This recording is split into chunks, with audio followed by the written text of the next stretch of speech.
पंतप्रधान नरेंद्र मोदी यांच्या अध्यक्षतेखाली आज झालेल्या केंद्रीय मंत्रिमंडळाच्या बैठकीत मुंबईजवळच्या जवाहरलाल नेहरू बंदर प्राधिकरण म्हणजेच JNPA राष्ट्रीय महामार्गांशी जोडण्यासाठी पागोटे ते चौक या 29 किलोमीटर लांबीच्या 6 पदरी ग्रीनफील्ड महामार्ग प्रकल्पाला मंजुरी देण्यात आली। यासाठी 4,500 कोटी रुपयांच्या खर्चालाही मंजुरी देण्यात आली।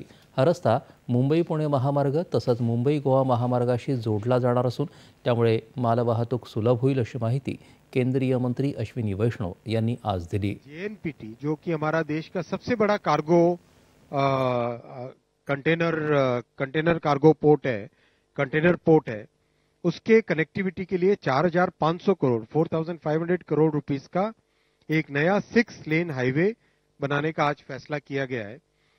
तो अटल सेतु और ये सब के सब एक तरीके से इंटीग्रेट हो जाएंगे इस नए हाईवे के बनने से। बेसिकली पगोटे ये जगह है, पगोटे यहां से लेके चौक ये जगह है चौक। भीम UPI दरम्यानचे व्यवहार आता जगभरात होत असून या व्यवहारांना आणखी प्रोत्साहन देण्यासाठी मंत्रिमंडळानं कमी मूल्याच्या भीम UPI व्यवहारांसाठी विशेष सवलत योजनेला आज मंजुरी दिली। यासाठी 1,500 कोटी रुपयांचा निधी मंजूर केला आहे। 2,000 रुपयांपर्यंतच्या व्यवहारांना ही सवलत लागू असेल आणि त्यांना अशा प्रत्येक व्यवहारावर दराच्या 15% सवलत लागू असेल। आसामच्या नामरूप इथं नवीन ब्राउनफील्ड अमोनिया युरिया खत प्रकल्प सुरू करण्याच्या प्रस्तावालाही मंत्रिमंडळानं आज मान्यता दिली।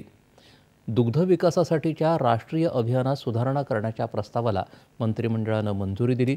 तसंच सुधारित राष्ट्रीय गोकुळ मिशनच्या अंमलबजावणीलाही मंजुरी दिली असून 15व्या वित्त आयोगाअंतर्गत 2021 ते 26 या काळासाठी या मिशनला 3,400 कोटी रुपये मंजूर केले आहेत।